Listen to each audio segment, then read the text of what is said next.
Pamätáte si ešte na svoju prvú učiteľku, tú, ktorá vám viedla ruku pri písaní prvých písmen? Tak takáto predstava sa nám asi najviac spája so ženou. My vás ale zavedieme do školy, kde na prvom stupni učí muž. Poďte sa pozrieť, čo na svojho učiteľa hovoria jeho štvrtáci.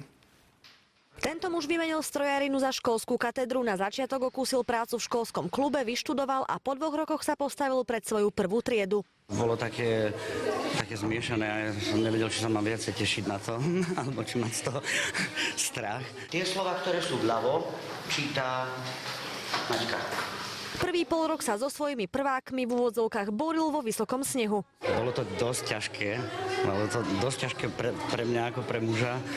Nikdy v živote, keď som predtým, okrem svojich detí, som nedržal v ruke tú ceruzku a s tou ručičkou a robiť tie šikmé čiary, rovné čiary. To máte až na budúci týždeň. Pri školákoch napadá sa učiteľ, či chce, či nechce, mení aj na akéhosi náhradného otca, ktorý pofúka, pohľadí a sem tam deťom aj slzy utrie. To všetko k tejto profesii patrí a riešime takéto veci, takže už to teraz beriem ako samozrejmosť. Či by menil malých za veľkých, vraj rozhodne nie. A čo sa výmeny týka, funguje to aj opačne. Pán učiteľ je najlepší na svete a za nič by sme ho nevymenili. Tak to je normálka. Je dobrý, srandovný a milý.